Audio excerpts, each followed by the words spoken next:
It's the dictionary. It's the dictionary. It's the dictionary. It's the dictionary. It's the dictionary. It's the dictionary. It's the dictionary. Blah. Hello, word nerds. Hello, word nerds. Welcome to the dictionary. I am Spencer, and I have not recorded in about a week, I think. So I'm all sorts out of practice. What even were we talking about before? I don't remember. Shall I go back to the E's? No, we gotta keep on going with the G's. Oh, so I have a little update. I mean, this is weeks before when you are listening to this at a minimum.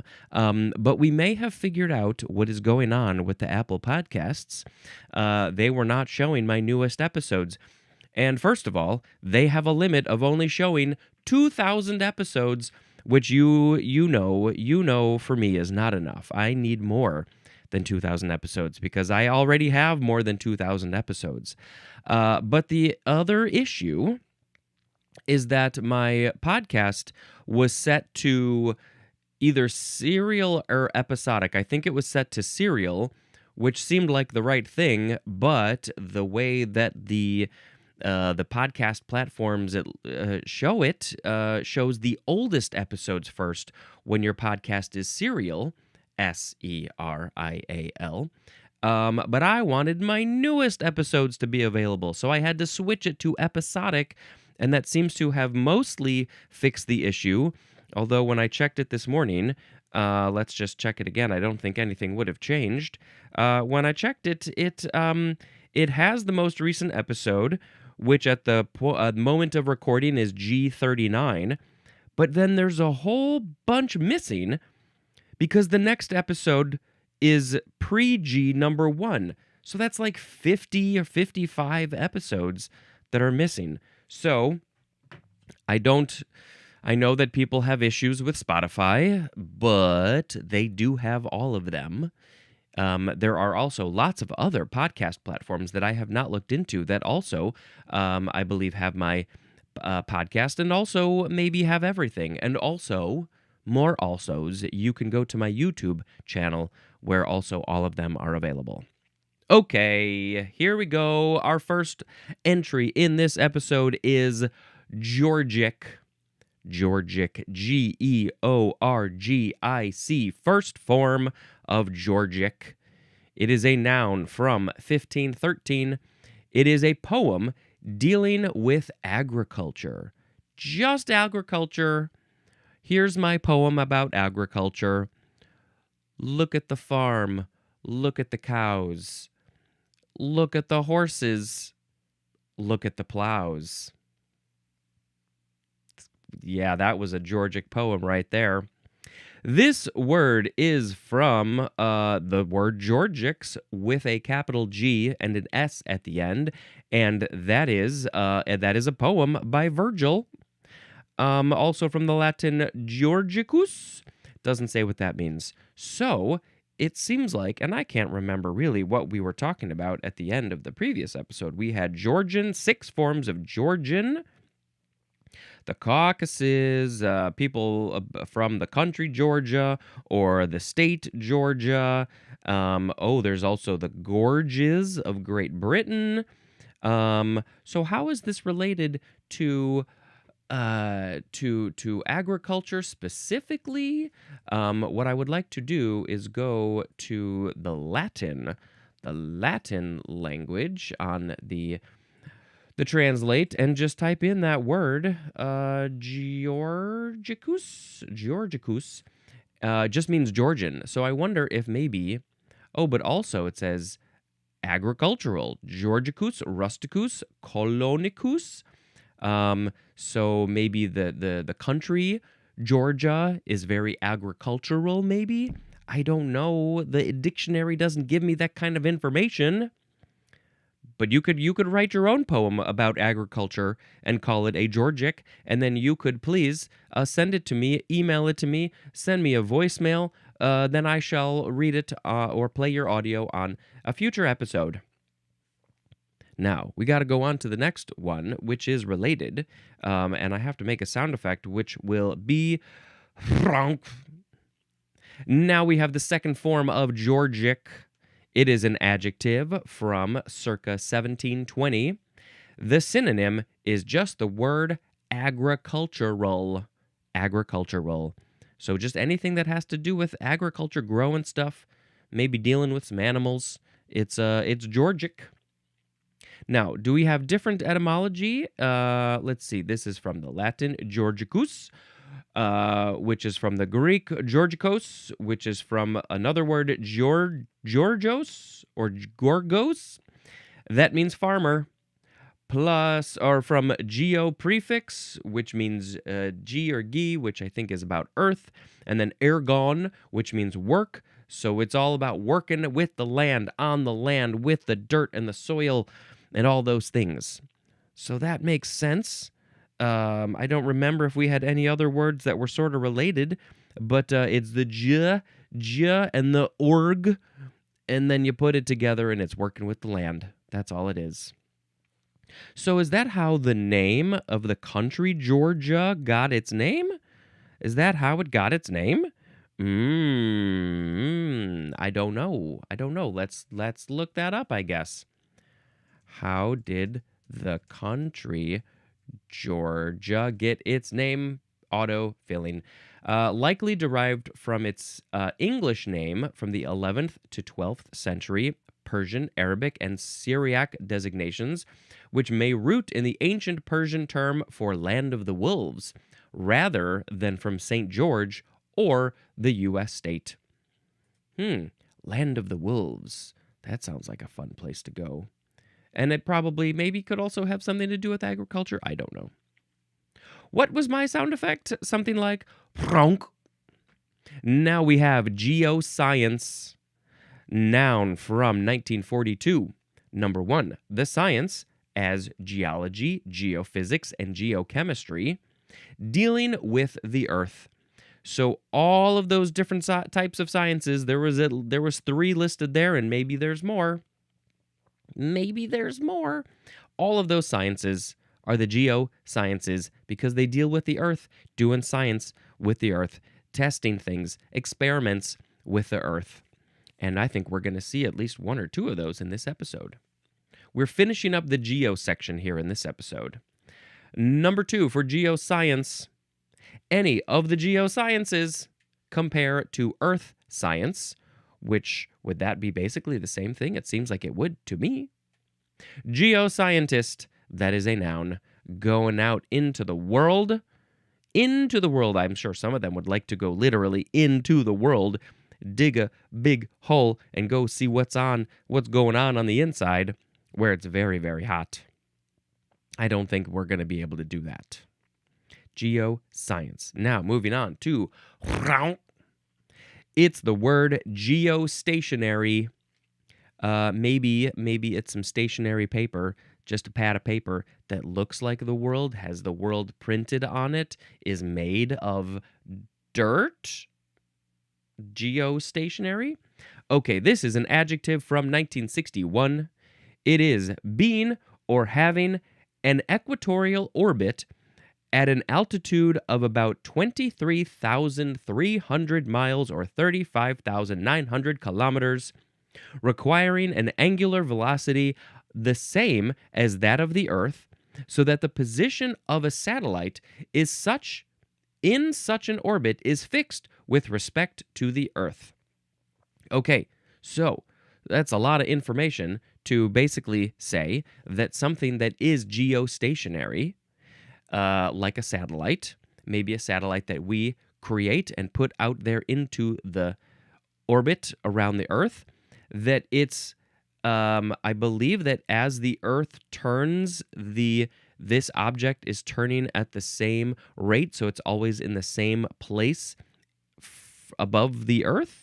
Now let's see. Being or having an equatorial orbit of an altitude, requiring an angular velocity the same as the Earth, so that the position of a satellite in such an orbit is fixed with respect to the Earth. So I believe that, if you look up, straight up where you are, and there's a satellite there, and 24 hours later, it's still there. As the Earth turns, that thing is stuck to the Earth essentially in rotation. So it's geostationary. It's like it's stationary out there in space in relation to the Earth. And It is so far away. How far away is it? It's over 22,000 miles, or almost 36,000 kilometers. That's way up there. All right. Next is geostrategy, noun from 1942. Probably war-related. Number 1, a branch of geopolitics that deals with strategy. Geopolitics, maybe. Did we have that one in the previous episode? Geopolitics, study the influence of, just like the dealing with the countries and the politics between the countries, around the borders, what's going on, because it's all about the earth, the space, the environment, the area. Okay, so yeah, you're doing strategies with your geopolitics, and it might be during a war. Number 2, the combination of geopolitical and strategic factors characterizing a particular geographic region. Over there in that region. Number 3, the use by a government of strategy based on geopolitics. The use by a government of strategy. A government, they're doing some strategy based on their geopolitics. Oh, well, that country's doing that thing, so when that one's over there doing that thing, and our borders are touching their borders, and it's like a game of chess, we need to come up with a strategy of how to deal with the things that they are doing. Geostrategic is an adjective. Geostrategist is a noun. What if your job was just geostrategist, just strategizing things in relation to just what's around, what's going on in that area? Next is geostrophic. Geostrophic. Adjective from 1916 of relating to or arising from the Coriolis force. Geostrophically, that is an adverb. So let's read the etymology first before we talk about the Coriolis force. This is from the G prefix, earth, plus the Greek word strophikos, which means turned, and also strophe, which means turning, and there's more at strophe or strophe. So the Coriolis effect or force, I believe, is related mostly to wind, I think, but basically, as the earth is turning towards the east, the winds get adjusted, because I think the example that my teacher gave all those years ago was if you were to shoot a cannon from the North Pole towards the equator, because the earth is turning, that cannon will end up in a different spot. It will seem like it curves in relation to the earth. And I believe because the earth is turning away, the thing is going in a straight line. By the time it gets to the equator, it will actually be behind. It will curve to the, well, if you're the cannon, I think you look like you're curving to the right, the cannonball. But when you're looking at it from space, it would be curving to the left. But this is effective with the winds. This is what's happening with the winds. And it's opposite in the southern hemisphere. And so, as the earth is turning, because this is from the Greek strophikos, turned, then this is relating to arising from the Coriolis force. So just something that's related to that, connected to that, then it would be geostrophic. So I'll just say, what is geostrophic wind? Oh, it filled in wind. Yes. It's geostrophic wind is the theoretical, horizontal, and relatively steady wind that results from a perfect balance between the horizontal pressure gradient force and the Coriolis force. Why is it theoretical? Occurring mostly in the upper troposphere. It blows parallel to straight isobars. This phenomenon is crucial for understanding large-scale mid-latitude wind patterns. Oh, yes. Oh, you wind nerds, meteorological nerds, you love it. You love it. There's a picture And, yep, don't really understand what any of that says. So, that was geostrophic. Now we go to geosynchronous. Geosynchronous. Adjective from 1968. Being or having an orbit around the Earth with a period equal to one sidereal day.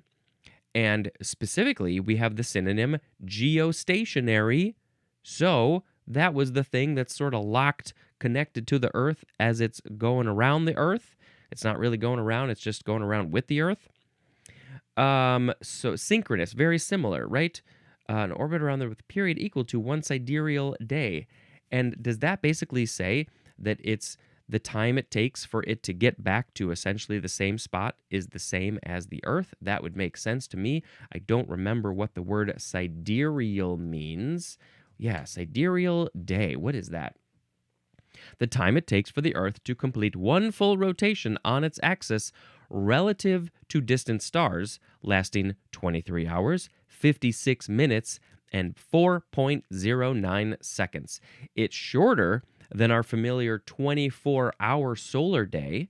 This measurement is crucial for astronomers because it defines a complete rotation with respect to the fixed stars, allowing them to accurately track celestial objects as they cross the sky. Ah, okay. So, interesting. So a sidereal day is just a little bit shorter. There's like part of my brain that gets this. Like, what is the point of this? The time required for distant star to return to its position in the sky.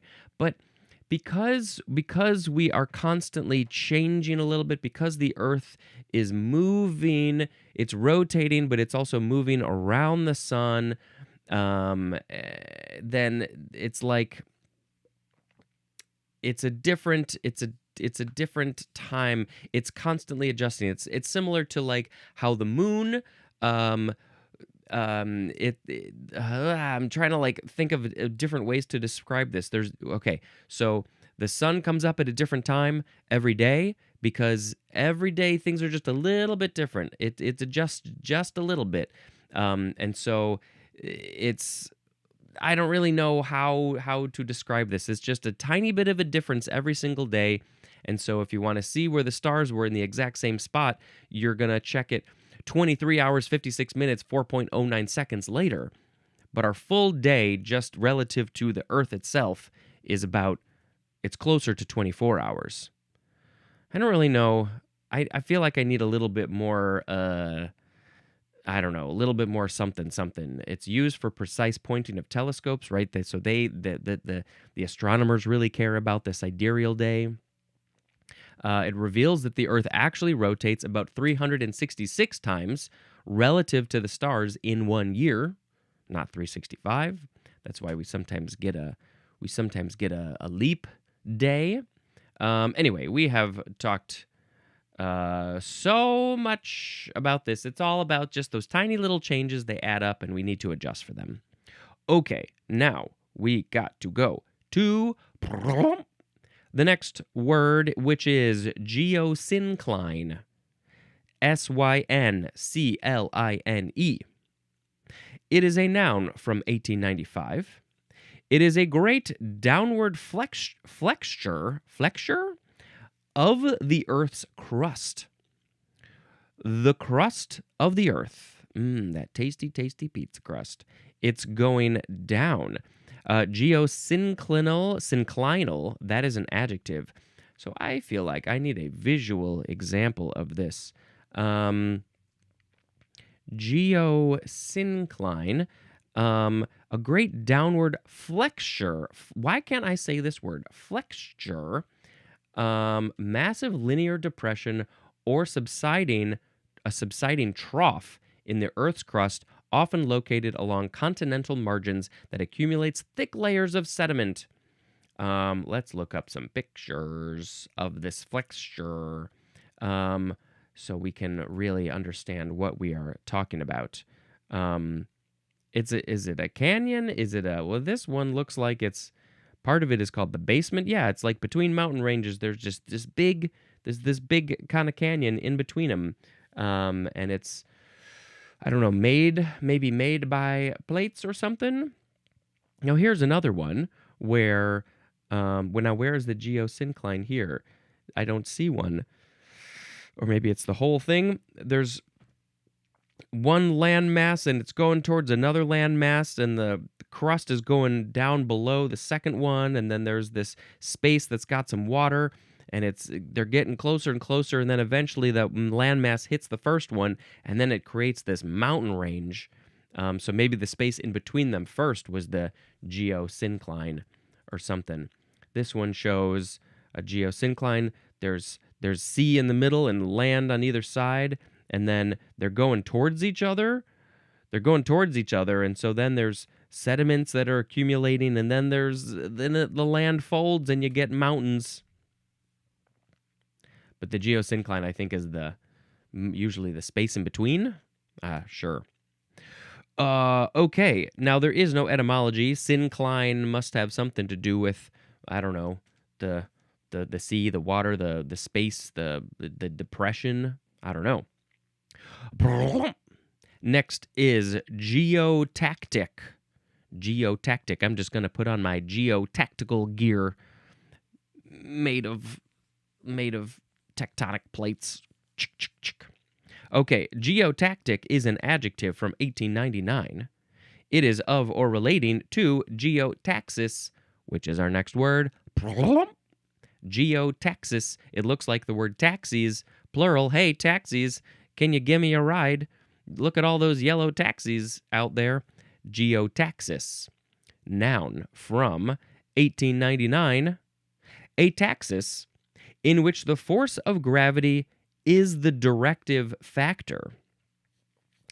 I don't know what a taxis is. What is a... Nope, I'm completely off my home row.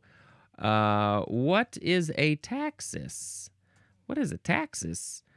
I don't like paying taxes. No, I mean taxes are good because they go towards good stuff. A taxis is a directional innate movement response by a freely motile organism or cell to an external stimulus, such as light would be a phototaxis, chemicals would be a chemotaxis, or gravity doesn't say here, but we know that would be a geotaxis. It differs from kinesis, as it is a direct, purposeful movement toward or away from the stimulus. So if it's a phototaxis, it's going to move towards the light. Like when plants are in the sunlight, they're like, oh, I love the sunlight. Let me get closer to you. I'm coming to you because I'm phototaxis. Chemotaxis is response to chemicals. Rheotaxis is response to fluid currents. Thermotaxis is response to temperature. And so we know that geotaxis is basically responding to gravity specifically. And now you know what that is. Next is geotechnical, adjective from 1947. Of or relating to geotechnical engineering, which is our next word. Geotechnical engineering, noun from 1974. Now, interesting. Geotechnical was 1947, but geotechnical engineering was 1974. Is there a mistake, or was just geotechnical actually before geotechnical engineering, even though it is relating to geotechnical engineering, which didn't exist yet? Geotechnical engineering is a science that deals with the application of geology to engineering. What are they doing? I don't know. Geology and engineering, maybe they are inventing things to work with the geology of a space to do, I don't know even what that possibly could be. But they're doing some technical engineering in relation to the Earth. Next is geotectonic, adjective from 1882, of or relating to the form, arrangement, and structure of rock masses of the Earth's crust resulting from folding or faulting. So the folding is when the land masses are hitting each other and then they fold up to create mountains, just like my fingers. The mountains look like this. Or faulting, that would be, I guess, maybe when they are separating and this fault is created, or just movement in general. So yeah, the geotectonic, I mean, it's all about the tectonic plates, how they're moving around in relation to each other, and how they're affecting the Earth's crust. Usually it's a very slow process, but sometimes in an earthquake, things can be moved quite a lot in a pretty short amount of time. Rivers have been moved. Okay, geotectonic. Geotectonically, that is an adverb. The Earth is just living its life geotectonically. Now we have geothermal, adjective from 1875, of relating to or utilizing the heat of the Earth's interior, also producing or permeated by such heat, as in geothermal steam or geothermal regions. I believe that so if you want to use the heat of the Earth, dig a real deep hole and put a pipe down the hole, and then the natural heat will come up, and then you could use it to warm your house, but I don't know how well that will work, so maybe don't try that at home. Yeah, it's just literally about the temperature coming from the Earth. Okay, geothermally is an adverb. Don't know if I said that. Let's move on to geotropic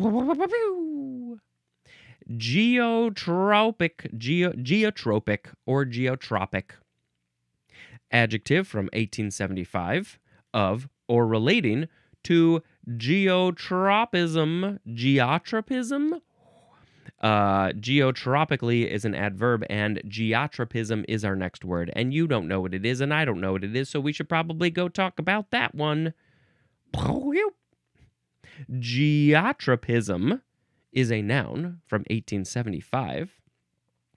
A tropism, as of plant roots, that's an example of a tropism, plant roots, in which gravity is the orienting factor. So gravity is the thing that's going to orient something that is using geotropism. It's going to orient that. So in terms of plant roots, gravity is like, come down this way. I'm gravity. Go down towards the center of the Earth because you are plant roots, and I am putting my geotropism on you. So my gravity is affecting you. Plant roots, going down towards the center of the Earth. All right, that was our last geo word, and we are now moving on to ger. G-E-R, ger. It's an abbreviation for gerund, which will be, we got a number of ger words. There's gerrymander. Gerund is 1, 2, 3, 4 episodes from now. Okay, next. We got ger again with a capital G. It's an abbreviation for German and Germany. Now we have gira. I think that is how it is pronounced. Gira, spelled G-E-R-A-H. Noun from 1530. An ancient Hebrew unit of weight equal to 1/20th of a shekel. Well, let's look up how much does a shekel weigh? And nope, don't want to do your AI mode. I'm already using it more than I would like. An ancient shekel typically weighed between 11 and 13 grams. So let's say 12. Approximately 0.35 to 0.44 ounces. So we'll say an average of 0.4 ounces if you prefer the ounces. Otherwise, grams, let's say about 12. While weight varied by era and region, the standard biblical or Hebrew shekel is often calculated at roughly 11.4 grams, okay, or about 220 grains. And 1/20th of that would be a gira. And so that would be, let's break out the calculator. Come on, calculon, do your stuff. 11.4 grams. We're just going to say that because that's what it says. Divided by 20 is 0.57 grams. That ain't a lot of grams. Tell that to your grandma.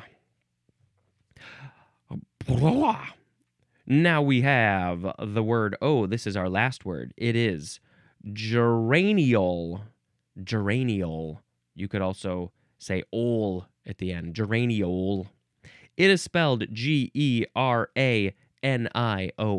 Geraniol. Noun from 1871. It is a fragrant liquid unsaturated alcohol, C10H18O, used chiefly in perfumes and soap. Look at your ingredients of your perfumery and your soapies, and maybe you will see geraniol in the ingredients. Maybe, I'm not sure if they put that in there. But yes, it has a fragrant smell to it. Does it come from geraniums, which will be in the next episode? I don't know. All right, let's pick a word of the episode. Let's do it. Let's not dawdle. Let's just jump right in to the word of the episode time. Today we had georgic, geoscience, geostationary, geostrategy, geostrophic, geosynchronous, geosyncline, geotactic, geotaxis, geotechnical engineering, geotectonic, geothermal, geotropic, geotropism, gira, and geraniol. Ooh, I don't know which one to pick. I'm really not sure. I mean, I thought that georgic was interesting, poem about agriculture. I already gave you my poem that was voted as best poem today. Let's see what else. I feel like I gotta pick a geo word because we had so many of them. Let's see. Ooh, let's pick geotectonic as the word of the episode because it's a fun word to say. The Earth's moving geotectonically. The tectonic plates are moving. They're moving and they're faulting and they're folding around. They're geotectonic, yeah. Yeah, that was fun. All right, let's now we're going to talk about 2 movies, I think, because I got a lot of movies to get through.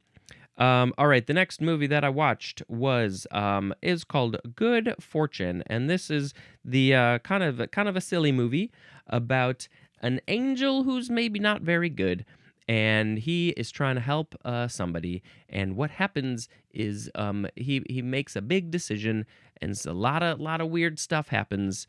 And it's got Aziz Ansari and Seth Rogen and Keanu Reeves and other people. And it's just a kind of a fun, silly concept about, there's some statements on money and wealth and the class system. And interesting look into that world. And then another movie that I watched is called Eternity. And this was a very interesting... kind of an interesting love story about some people who go to the afterlife, and they have to decide where they want to spend eternity and with who. Ooh, it's a little bit of a love triangle, I'll tell you that much.